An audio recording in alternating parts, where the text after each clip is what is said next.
Evet, iyi akşamlar.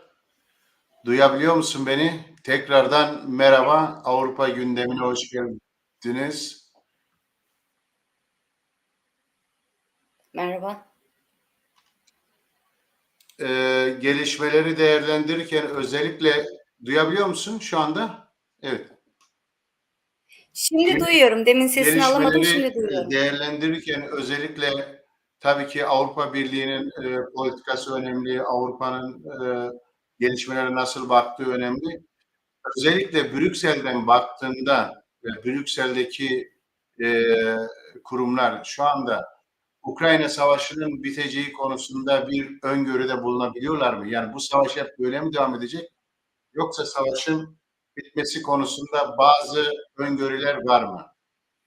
Ya şimdi herkesin de takip ettiği gibi savaş işte Şubat'tan bu yana sürerken işte batılı ülkelerin başta Amerika'nın ama aynı zamanda Avrupa Birliği ülkelerinin de son aylarda her zaman kullandığı bir söylem vardı. İşte çetinleştiği bu savaşın çetinleştiği bir nokta vardı. O da şuydu: biz kayıtsız şartsız Ukrayna'nın arkasındayız. Kayıtsız şartsız Rusya'nın bu savaşı kazanmasına izin vermeyeceğiz diye açıklamaları vardı, biliyorsunuz, Avrupa Birliği'nin de, Amerika'nın da, Almanya'nın da, Fransa'nın da ve zaten Doğu Avrupa ülkelerinin zaten bu çizgisi vardı. Avrupa Birliği ülkelerinin. Buradan savaş devam etmekte. Avrupa Birliği'nin kendisinin bizzat hani kendisini her zaman diplomasi gücü olarak adlandıran Avrupa Birliği'nin hani bu savaşı bitmesi için birlik olarak herhangi bir diplomatik adım atmamıştı. İşte kısmen Almanya ve Fransa Cumhurbaşkanı, başbakanları işte ister Çin üzerine olsun ister direktmen işte Rusya ile birlikte görüşmeleri vardı, bir kısmen diplomasi çalışmaları diyebiliriz ama aynı zamanda silah satış politikaları, işte silah gönderme, işte kayıtsız şartsız işte maddi manevi Ukrayna'ya destek verme eylemi vardı. Avrupa Birliği'nin Ukrayna askeri, yani Avrupa Birliği ülkelerinin ve birliğinin bizzat kendisinin işte Ukrayna askerlerini Eğitme konusu, evet. eğitme konusunda attığı adımlar var. Burada ilerlemekte. Yani bu konuda savaşın, yani neydi? Savaşın bir an önce bitmemesi için kendi çıkarları doğrultusunda Avrupa Birliği'nin ve Amerika'nın daha tam tersine savaşı daha fazla uzatma politikası vardı. Bundan şimdi tam olarak vazgeçti diyebilir miyiz Avrupa Birliği veyahut da Amerika? Hayır diyemeyiz. Ancak şöyle bir şey de aynı zamanda var. İşte yaptırım siyasetiyle birlikte, ağır düzeydeki yaptırım siyasetiyle birlikte işte bu savaşın uzaması aynı zamanda işte Batı ülkelerinin ve Batı sermayesinin kendisinin üretim koşullarına da negatif bir etkisi olacağı Birçok zaten etkisi oldu çünkü. kesiliyordu. Onu tartışıyorlar dediğin gibi. Ama oradan istersen bir durursan hani Amerika ve Avrupa Birliği'nin savaşı uzatma konusunda görüşü olduğunu söyledin. Bu hafta başında Amerikalı gazeteler de önemli yazılar çıktı ve bunlar yayınlanmadı. Bu yazılarda şöyle denildi. E, Zelenski, Ukrayna lideri diyordu ki Putin gitmeden biz bir diyalog masasına oturmayacağız diyordu. Amerika bunu düzeltti. Dedik hayır öyle bir şey olmaz. Yani Rusya ile bir diyalog seçeneğini hep masada bırakman lazım dedi ve o konuda bir yumuşama önerdi. Yani Putin'le de masaya oturulabilir gibi bir şey oldu. Avrupa Birliği'nden ama bu konuda hiçbir açıklama yapılmadı. Yani nasıl bir rota izleyecek bundan sonra? Dediğin gibi Ukrayna Savaşı'nın Avrupa ekonomisine etkileri çok fazla oldu. Doğalgaz başta olmak üzere birçok alanda. Burada biraz sessizlik var. Sanki Amerika'nın stratejisi belirleyecek herhalde. Ya, zaten bugüne kadar, bir bütünlüklü zaten Amerika'nın, daha bu savaşı keskinleştiren ve bizzat, hani, Batı emperyalist güçleri ve Rusya arasındaki bir savaş olarak bileceğimiz bir savaştan bahsediyorduk. Zaten senin değindiğin bu Amerika'da son haftada yapılan açıklamalara tam olarak gelecektim.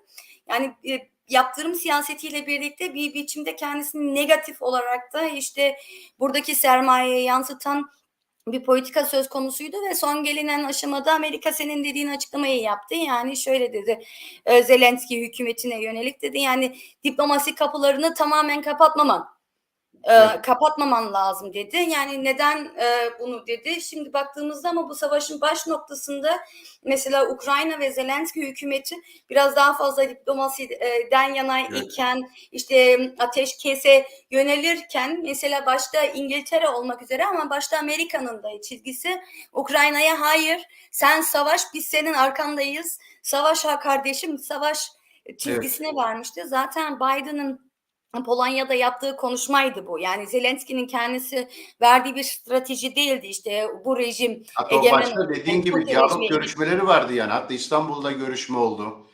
Antalya'da görüşme oldu. Belarus'ta Bunlar, görüşmeler oldu. Yani daha bunların hepsi başlangıç, evet, Bunların hepsi vardı. Ondan sonra işte bir İngiltere'nin Ukrayna'ya uyarması vardı. İşte çok erken barış anlaşmasına gitme, bu senin aleyhine olur diye bir açıklaması vardı İngiltere'nin. Ardından Biden'ın Avrupa gezisi vardı ve başta Doğu Avrupa'da, yani Polonya'da yaptığı bir tanınmış ünlü bir konuşması vardı. Burada da işte tam olarak regime change'den bahsetti. Yani Rusya'nın egemen iktidarı Putin olduğu müddetçe Rusya ile barış olamaz çizgisini Amerika zaten Ukrayna'ya vermişti. Ukrayna'daki milliyetçi güçler, Ukrayna'daki oligarklar da bunu seve seve kabullendi, bu rolü aldı. Çünkü dünyanın şu an bugüne kadar en büyük gücü olan Amerika'nın desteğini arkasında gördü ama tek Amerika'nın değil, Amerika'nın etkisi üzerine Doğu Avrupa ülkelerindeki evet. etkisi üzerine bütün Avrupa Birliği'nin de desteğini kendi arkasında buldu. Şimdi son gelinen aşamada Amerika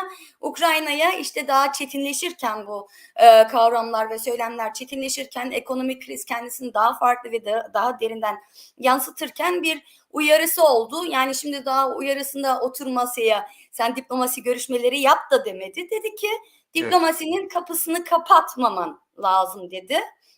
Ukrayna'da buna şu an ayak uydurmaya çalışıyor. Yani şu an Ukrayna'da retoriğini değiştiriyor. Buradan hangi sonucu çıkartabiliriz? Aslında orada savaşta bulunan ülkeler Ukrayna ve Rusya belki değildi de tam tersine Batı ile Rusya arasındaki bir Evet. çatışmanın endekslenmesi Ukrayna'da söz konusuydu. Bunu diyebiliriz.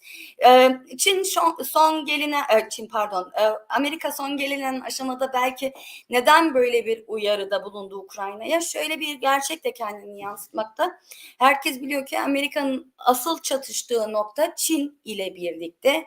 Çin Evet. büyük rakibidir Amerika'nın. Yani dünya egemen, dünyanın bir numarası olmaya hazır olabilecek güç olarak, ekonomik ve politik olarak Çin karşısında durmakta ve bundan dolayı Amerika'nın asıl hedefi, asıl aslında çatıştığı ülke Rusya değildir. Rusya onun için, yani bazı bilim adamları da kullanıyor. Küçük bir fırtına ise Çin, Rusya, Amerika için gerçekten bir iklim değişikliği anlamına geliyor. Ondan dolayı Amerika'da son haftalarda yaptığı açıklamada, yani Çin'le çatışmasını daha Biraz o derinleştireceğini. zaman Doğu Avrupa'da işte Ukrayna, Rusya arasındaki bu fırtınayı biraz dindirip yavaşlatma, ondan sonra büyük fırtınaya doğru gitme, yani Çin'e doğru gitme stratejisi olabilir mi? Bunu söylerken tabii ki izleyicilerimize yayınımızı paylaşsalar memnun oluruz. Hem de YouTube kanalımıza abone olmaya devam etsinler. Abone olurlarsa seviniriz. Buyurun.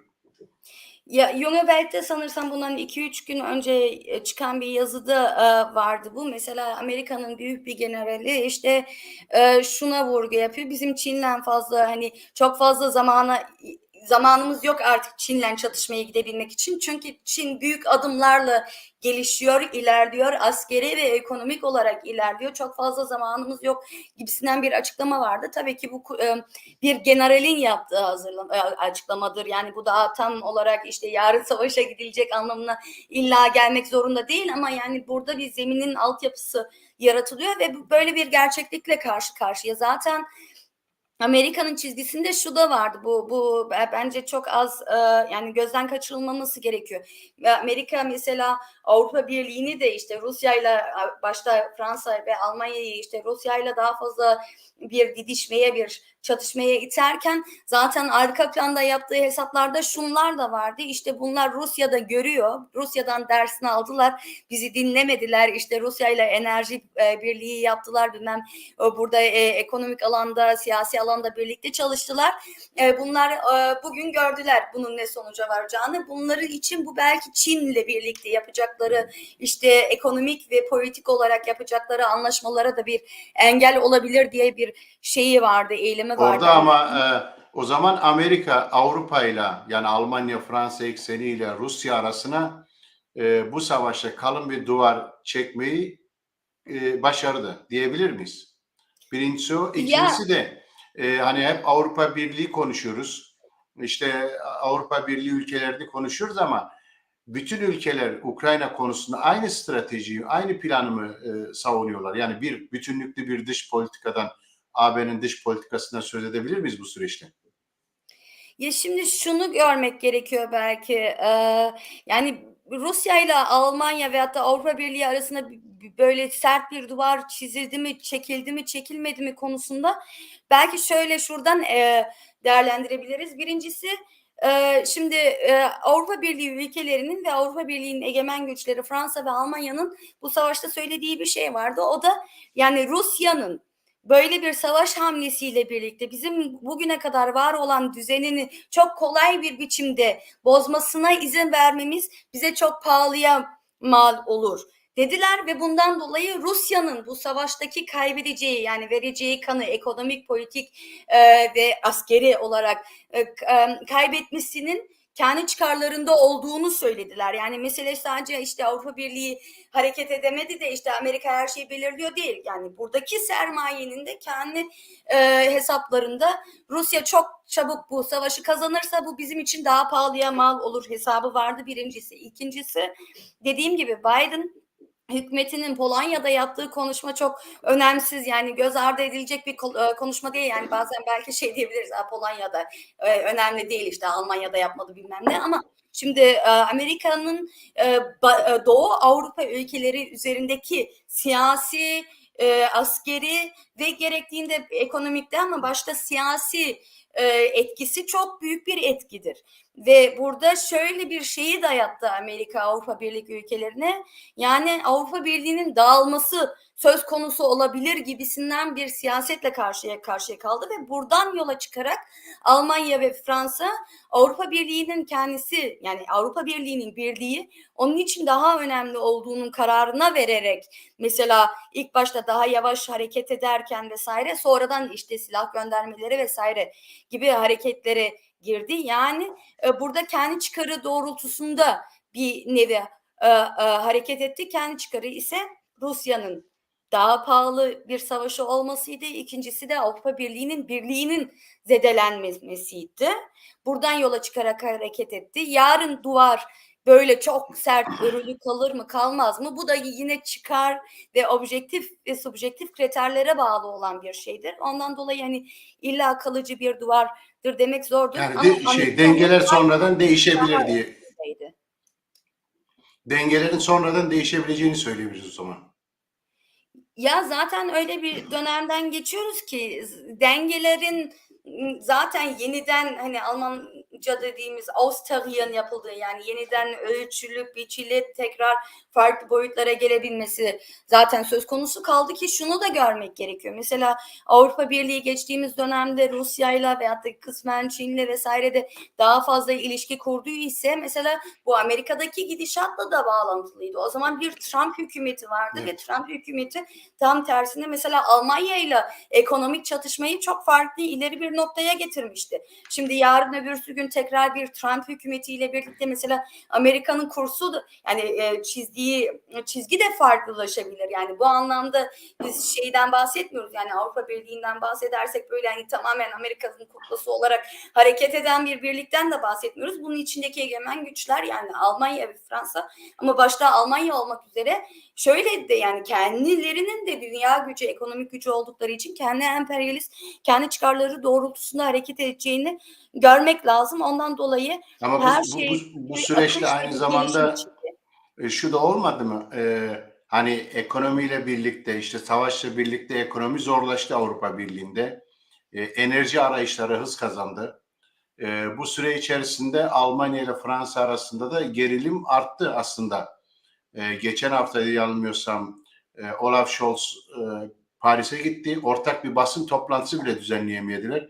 Çünkü MidCat yani İspanya üzerinden Fransa sonra Almanya'ya getirilecek enerji, doğalgaz hattı konusunda bir anlaşma sağlanamadı örneğin. Ya da başka çelişkiler, ortak silah projelerinin neredeyse durabileceği konusunda açıklamalar yapılıyor. Birçok noktada Alman-Fransız motoru öyle diyelim. Hani demin Avrupa'nın egemen güçleri ifade ettin. Alman-Fransız motorunda da bir eskisi gibi ortak uyumlu bir çalışma yok bu süre içerisinde baktığımızda.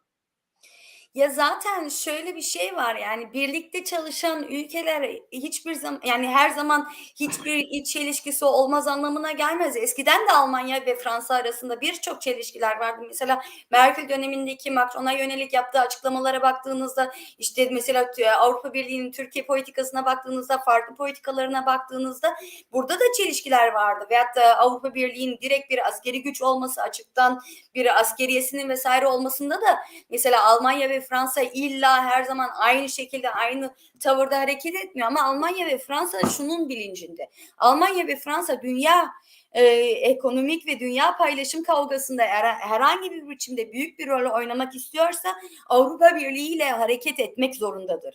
Buradan çıkan bir birlik var ve bu bilinçle de hareket edeceğine, ileri dönemde hareket edeceğine inanıyorum. Şöyle bir gerçek var, mesela enerji kaynakları vesaire dediğinizde, Evet. kuşkusuz Almanya bu savaşta çok en fazla, belki de en fazla kan kaybeden, yani sermaye açısından kan veren bir ülke oldu. Neden? Çünkü Evet. Almanya'nın dünya ekonomisindeki baş gelen rolü nereden kaynaklanıyordu? Birincisi iş gücü üretim orantısına nazaran, yani produktivitesine nazaran düşük. Evet.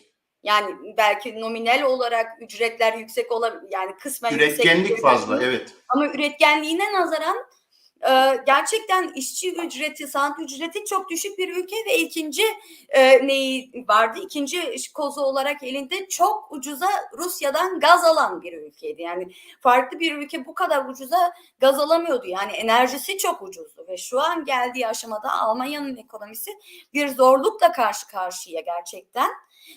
Ve buradan da tabii ki Almanya ekonomisi de kendi çıkarı doğrultusunda hareket edecek. Neydi, şöyle bir şey var. Geçmişte hatırlarsak belki hatırlarız. Fransa ile Almanya'nın şöyle bir anlaşması vardı enerji konusunda.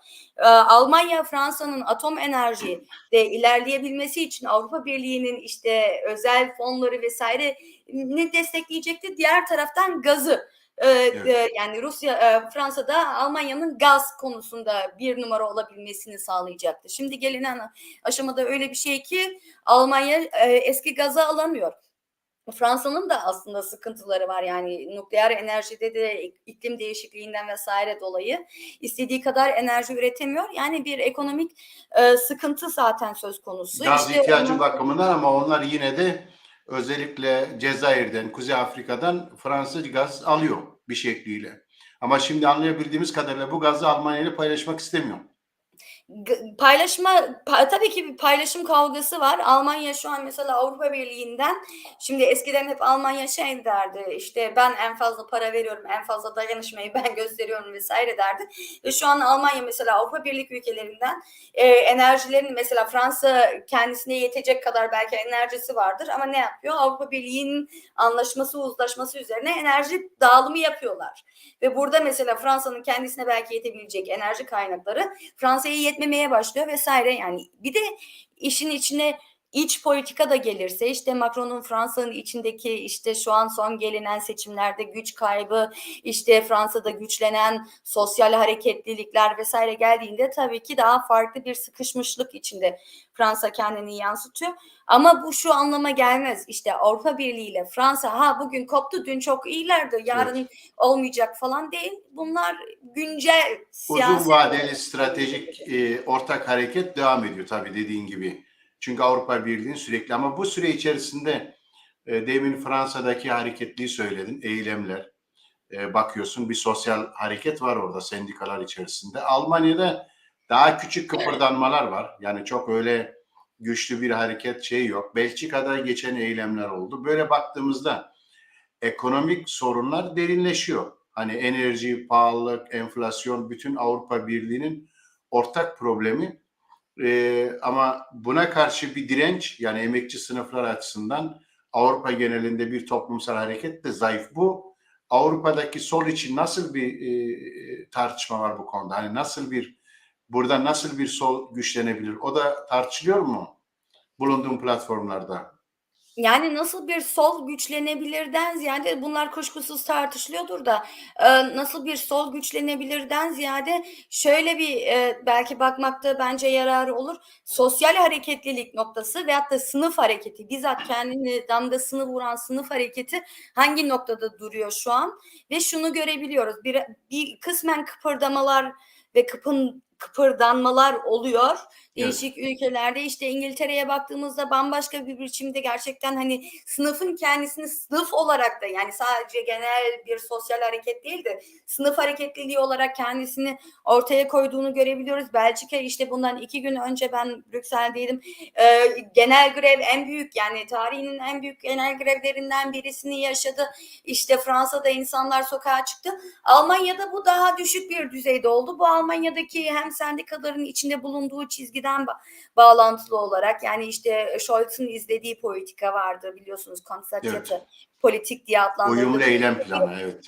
Kısmen biraz oradan kaynaklı, kısmen de işte diğer taraftan işte Almanya hükümetinin yaptığı işte bir paketin ardında paket yok, gaz umlagesi olacak, yok Evet. olmayacak vesaire diye hamlelerinden kaynaklı olarak kendini yansıtıyor ama şunu belki söyleyebiliriz yani şimdi içinde bulunduğumuz kriz, ekonomik kriz belki kendisini böyle bir bütünlükle ortaya koymasa bile yani gün be gün e, bu paylaşım kavgalarının arkasında yatan da zaten odur. Yani gerçekten hem kaynaklara, doğal kaynaklara sahip olabilme kavgası hem de yani pazarları egemen olabilme kavgası neden kaynaklıdır? Ekonomik krizlerden kaynaklıdır. Ekonomik krizde kendisini daha büyük bir biçimde yansıtacağı açık ortada. Ee, Yani yarın bitecek bir kriz olarak veyahut da Ukrayna Savaşı'yla bitecek bir kriz olarak da kendini yansıtmıyor. Sistemin kendisinin yarattığı krizlerden birisidir bu. Kuşkusuz ekonomik krizdir ve Yani bunun bu olması da önümüzdeki birkaç hareketliliği yılın de sorunu yani. ilgilendirir. Senin dediğin o zaman sadece Ukrayna meselesiyle değil, önümüzdeki birkaç yılın sorunu aslında genel olarak kapitalizmle bağlantılı bir sorunla karşı karşıyayız. Onu cevap vermeden tabii ki bizi izleyen arkadaşlar sorularını yazsalar bizim forumların altına hem YouTube'dan hem e, e, Facebook'tan yorumları yazarlarsa onlara da Özlem memnuniyetle cevap verir. Böylece birlikte bir interaktif sohbet yapmış oluruz diyeyim.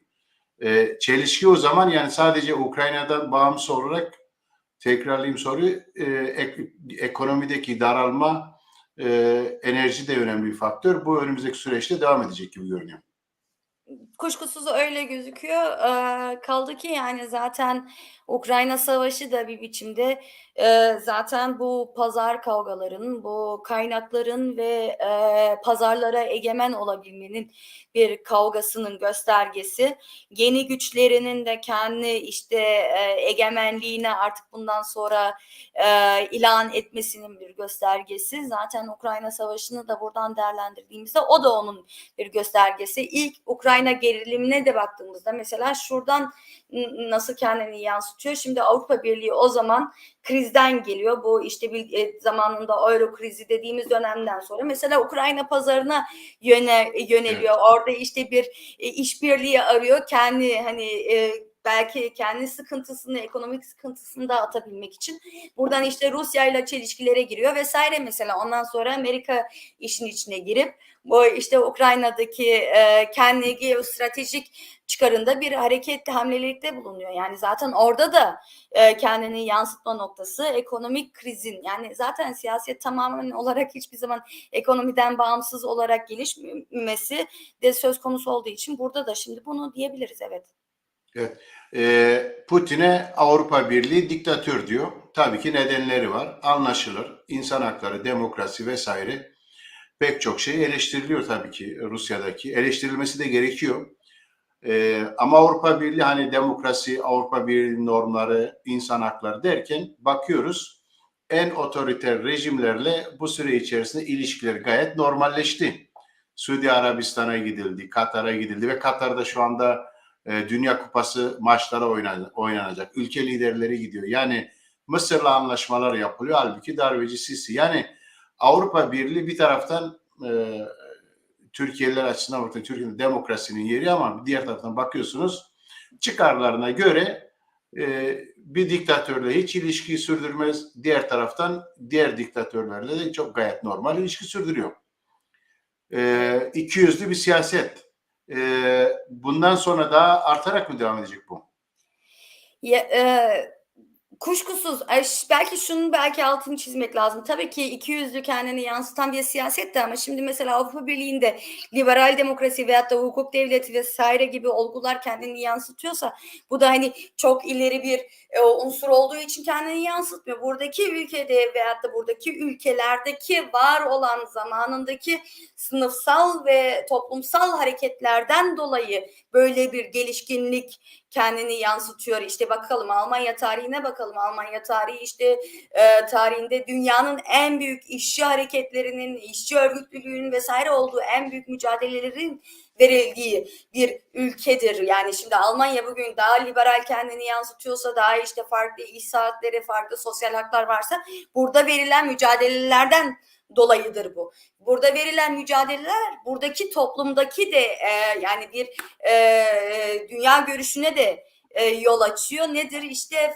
başta mesela Almanya'dan bahsediyorsak işte 2 Dünya Savaşı'na da sorumlu olan bir topluluktan bahsediyoruz ve burada işte mesela insan hakları vesaire gibi değerlerin çok yüksek tutulduğundan bahsediyoruz. Bu toplumsal gerçekliği olduğu için bu ülkelerde yaşayan halkların, bu ülkeler kendilerini işte bu demokrasi vesaire için çok ileride geliyormuş gibi yansıtıyor. Ondan kendisini sanki dış politikası ikiyüzlüymüş gibi kendini gösteriyor. Ama gerçekte şudur ki dış politika her zaman çıkar politikasıdır. Devletlerin çıkar politikasıdır. Yani ondan bağımsız bir değer politikası söz konusu değildir. Avrupa Birliği bu değerleri söylemde kullanıyorsa işte buradaki halkların bilinç düzeyinin daha yüksekte olduğu ve beklentisinin daha yüksekte olmasından kaynaklıdır. Ama yoksa işte Almanya'da Avrupa Birliği de bunu geçmişte de yaptı, önümüzdeki dönemde de yapacak. Yani kendi çıkarı doğrultusunda insan hakları ihlalleri de yapan, insan hakları ihlalleri yapmayan da ülkelerle birlikte çalışacaktır. Şimdi bakıyorsunuz enerji kaynaklarında çok büyük sıkıntılar yaşayan Avrupa Birliği ne yapmaya çalışıyor?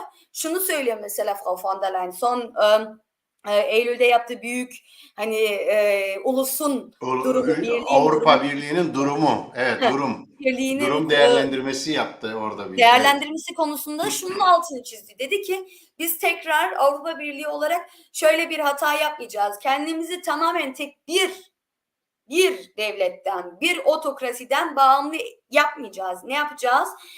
Bütün hani resource'lar yani kaynaklara sahip olduğumuz kaynaklara diversifizieren yaparak gideceğiz. Yani değişik ülkelerden alıp hiçbir ülkeden bağımlı olmayacağız. Bunu söylerken mesela başta şunu da altını çizdi. Çin üzerine söyledi.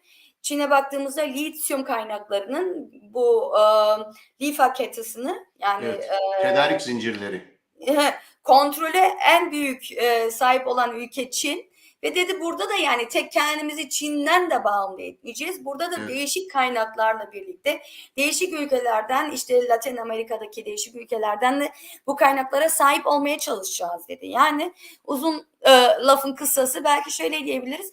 Kendi ekonomik, kendi siyasi, kendi geostratejik çıkarları doğrultusunda Avrupa Birliği dün de hareket etti, bugün de hareket ediyor, yarın da hareket edecek. Bugün şu belki bazı söylemlerin daha ağır basması anlamına geliyor. Rusya'ya yönelik daha sert çıkışlar yapması anlamına geliyor. Yarın farklı bir çizgide de olabilir. Bunu göz ardı etmemek gerekiyor. Bu güncel siyasetidir. Ama kendi çizgisi şudur. Yani ben dünya gücüyüm ve ben bu dünya gücü kavgasında ben de bir payım. Bunu von der Leyen çok yani Almanya'da bu kadar açık konuşulmasa bile von der Leyen bunu 2-3 sene önce de bundan önceki Avrupa Birliği komiserleri de 2-3 sene önce de çok açık ve net bir biçimde söylüyorlar. Diyorlar ki dünya yeni bir paylaşım ve düzen, paylaşım demeseler bile, paylaşım kavramını kullanmasalar yeni bir düzen aşamasına girmek üzere ve biz bu yeni düzenleme sürecinde nötral yani bağımsız bir unsur değiliz. Biz de bu kavganın bir parçasıyız. Sonuçta Avrupa Birliği dünyanın üçüncü... Orada ama transatlantik ilişki belirleyici şu anki eğilime baktı. Yani Amerika ile birlikte bu dünya pazarında etkili olma stratejisi bir karar olarak verildi anlayabildiğimiz kadarıyla. Ya Yani şöyle diyelim belki. bağımsız bir Avrupa, evet. Şu anki durumda şöyle bir şey var, gerçeklik var. Yani Rusya ile birlikte bu çatışmada Amerika Birleşik Milletleri ile birlikte Avrupa Birliği kuşkusuz hareket etmekte ve NATO tekrar Amerika güç kaybetmişken yine NATO üzerinden tekrar müthiş derecede bir güç toplaması söz konusuydu. Aynı biçimde mesela Avrupa Birliği işte şu güne kadar yaptığı Indo-Pasifik stratejisi yani Evet. Çin stratejisi diyebiliriz halk dilinde. Çin stratejisinde işte bundan 200 sene önce vesaire yaptığı açıklamalarda şöyle dedi. Yani Çin'in büyümesine ve bizim pazarlarına el atmasına karşı Amerika ile birlikte hareket edeceğiz dedi. Mesela Çin Afrikan pazarlarını müthiş derecede şu an talip. Avrupa Birliği'nin oradaki egemenliğini itmekte. Yani orada onların güç kazanmasına karşı Amerika ile birlikte hareket ediyor. Ama Avrupa Birliği ve Amerika arasındaki çelişkiler çözülmüş müdür? Ortadan kalkmış mıdır? Yani bu tek bir Trump meselesi miydi? Yoksa gerçekten bir pazar kavgası da mı vardı? Handelskrieg'den bahsediyorduk. Yani bir ekonomik savaştan bahsediyorduk. Amerika ve Avrupa Birliği ve Almanya arasında mesela. Bu ortadan kalkmış mı tamamen? Kalkmamıştır. Evet, yarın devam ediyor. Amerika'nın izleyeceği çizgi farklı olabilir mi? Olabilir. Yani bu şu da anlamına gelmez. Avrupa Birliği, Almanya, Fransa kendini göbekten illa Amerika'ya bağlayacak diye bir şey de yoktur yani. Evet. Yani şunu görmemiz gerekiyor. Bazı sol hareketler bunu görmüyor. Sanki Avrupa Birliği demokrasinin bir şeymiş de bir taraftan Amerika varmış, emperyalist güç olarak başkaları şeymiş. Avrupa Birliği de aynı biçimde bir emperyalist güç. Bazı yetersizlikleri olan bir emperyalist güç. Özellikle askeri konumda yetersizlikleri olan bir güçten bahsediyoruz mesela. Almanya'dan bahsediyorsak. Ama mesela bu Rusya Savaşı'nı müthiş muazzam düzeyde Almanya kendi lehine çevirdi. Bu askeri yetersizliklerini giderebilmek için vesaire. Yani burada Avrupa Birliği için de aynısı geçerli. Müthiş bir... Hızla askeri kapasiteyi arttırma. Yani sonuçta bir savaşla yeni bir düzen kurulacaksa demin senin ifade ettiğin şekilde evet. Avrupa Birliği de askeri olarak bu sürecin içerisinde zaten Fransa nükleer gücüyle zaten bu sürecin içerisinde Almanya da şimdi onu arttırdı. Bu süreçte dikkat çeken ülkelerden bir tanesi de Türkiye. Rusya ile iyi ilişkiler sürdürüyor. Tahıl anlaşmalarını yapıyor. Arabuluculuğa soyunuyor. Ama aynı şekilde Ukrayna ile de ilişkilerini sürdürüyor. Oraya da insansız hava uçakları satıyor. Oradaki bombalamalar da bunlarla yapılıyor. Avrupa'da bazen basında okuyunca Türkiye'nin bu pozisyonuna son verilmesi gerekiyor deniliyor. Yani ambargolara uymayan bir ülke çünkü şu anda. Bu ne kadar sürdürülebilir bir pozisyon Türkiye? Türkiye'nin bu pozisyon ikincisi de ambargolar ne kadar sürdürülebilir? Çünkü en son galiba Hollanda 91 tane ambargoya uymayacağını, 91 yaptırımı kaldırdığını açıkladı. Macaristan yine aynı şekilde hani birçok şey Avrupa Birliği'nde görüşme yapılınca beni muaf tutun diyor. Ben uymayacağım diyor. Böyle bir durumda Türkiye'nin pozisyonu ne kadar tartışılıyor? Nereye kadar bu gidebilir? Şimdi Amerika'da mesela kendi bankalarına diyor ki Rusya ile tamamen mesela ilişkilerini kesme. Aynı açıklamayı da Amerika da yapıyor yani. Şimdi çünkü sonuçta ekonomik çıkarlar söz konusu olduğu için ve sermayenin değişik grupları, sermaye gruplarının değişik çıkarları var. Yani onların da çelişkileri var kendi içlerinde. Bunu görmek gerekiyor. Türkiye'ye gelecek olursak ben şöyle görüyorum, düşünüyorum olayı. Yani şimdi bir taraftan Türkiye ve başta Cumhurbaşkanı Erdoğan AKP iktidarı sanki hani bu Ukrayna sürecinde kendi dünya politikasında tekrar bir koz kazanmış gibi büyük roller oynayabilecek gibi yansıtırken kısmen işte bu Antalya görüşmeleri vesaire de talipti. İşte bu NATO genişlemesi için Finlandiya'ya vesaire yönelik yaptığı vetolarda burada sanki çok büyük kozlara kozları değerlendirdi ama yani şey gibi bir yansıma bana belki tam doğru yani ciddi bir sonuç almış değil mi şu anda? Tam ciddi bir sonuç almış değil mi? Ya şimdi şöyle bir gerçek belki var. Türkiye'nin belki dışarıya yönelik görünümde hani dünya politikasındaki AKP iktidarının, Erdoğan iktidarının diyelim Türkiye demeyelim de sanki hani daha farklı bir roller oynayabilecek daha büyük kendi hareket alanını genişletmiş gibi yansıtsa da aslında Türkiye'nin ve Cumhurbaşkanı Erdoğan AKP iktidarının hareket alanı aslında daha darlaşmış bir biçimde kendini yansıtıyor. Neden yansıtıyor? Şöyle bir şey var yani. Olaylar çetinleştikçe, emperyalist güçler arasındaki Evet. kavgalar daha sertleştikçe, yani Türkiye gibi bir bölgesel bir güce verilecek alan daralır, büyümez. Yani Amerika zaten Türkiye'ye, Cumhurbaşkanı Erdoğan'a ve AKP'ye bu mesajı çok net bir biçimde verdi. Yani dedi ki senin hareket alanın sınırlı kalacak dedi yani ve dedi ki yani şimdi mesela Türkiye'nin Cumhurbaşkanı Erdoğan'ın bir eylemi vardı. Bir ara bayağı tartışıyorduk işte Suriye'ye Evet. kısmen girme diye bir eylemi vardı. Hani ne yaptığı bomba vesaire atıyor şimdi Irak'a da atıyor, Suriye'ye de atıyor. Atmıyor değil tam tersine yani savaş bitmiş durumda değil. Ama direktmen mesela girmesine izin vermedi. Ne Rusya verdi ne Amerika verdi. Çünkü o anki kendi çatışmalarında bu onların lehine değildi. Ondan dolayı hani görünümde belki hareket alanını büyütmüş gibi gözükse bile Cumhurbaşkanı Erdoğan hareket alanını çok çok daha büyütmüş demek bence bir yanılgıya belki bizi götürür. Kaldı ki zaten Türkiye'deki önümüzdeki dönemdeki seçimler var. İktidarın kendi iç çelişkileri var. İç politikadaki işte muhalefetin güçlülüğü vesaire var. Türkiye'de oluşan sosyal hareketlilikler var, işçi mücadeleleri var, sosyal kriz var. Evet. Yani bunlar da etkendir. Erdal Gönül Güler izleyicimiz diyor ki Erdoğansız bir Türkiye istiyoruz diyor. Avrupa Birliği de Erdoğansız bir Türkiye istiyor mu? Yani bu seçeneği kendisine hazırlamış mı? Yoksa Zaten Erdoğan'la devam mı?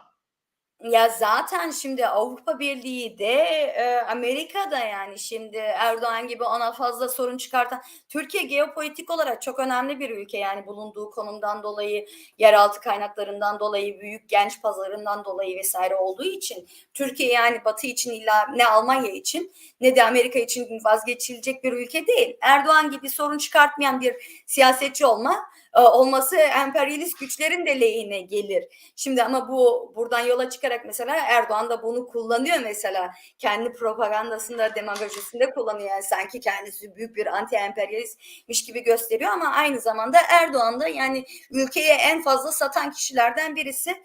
Belki burada bir örnek verebilirim. Enerji krizinden bahsettik. Evet. Ve Almanya ve Avrupa Birliği'nin zaten hani bu yeşil enerji üzerine yoğunlaşma bir siyaseti vardı. Zaten ondan kısmen hani Rusya ile bu çetin çatışmaya da gidiyor. Zaten böyle bir eylemi vardı. Zaten bu yeni Evet. regeneratif dediğimiz enerjilere yönelecekti. Çevre Şimdi dostu, kendisi diyor ki aynen. 3-4 sene işte biraz daha dişlerimi sıkarım. Ondan sonra zaten geçeceğim döneme geçerim. Burada mesela Avrupa Birliği gerçekten Türkiye'nin enerji kaynaklarına sahip olmaya kendini hazırlıyor.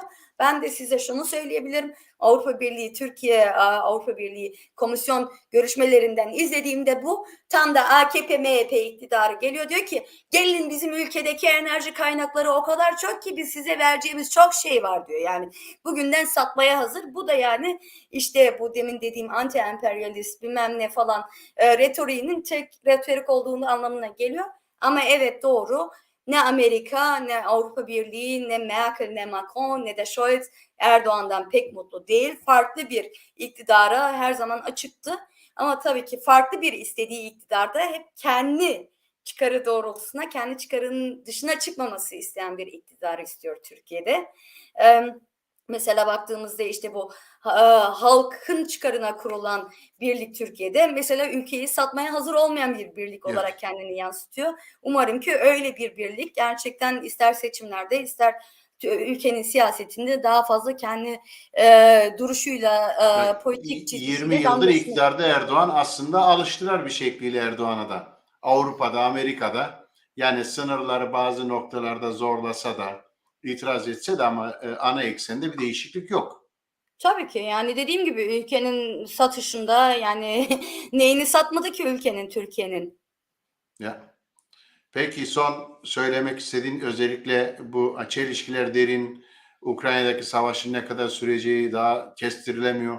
Önümüzdeki kışın da çok sayıda özellikle bölgede yaşayan insanlara faturası ağır, ülkelerini terk etmek zorunda kalan çok sayıda Ukraynalı var Avrupa'nın pek çok ülkesinde gelmek zorunda kalıyorlar ama diğer taraftan da silah satışları devam ediyor Avrupa Birliği içerisinde. Bu son silah satışında biraz sol içerisinde epey bir tartışma oldu. Kısaca onda bir şey yaparsan, yani sol partide olduğu Avrupa solunda genel olarak ya Ukrayna'ya silah verelim diyenler de oldu.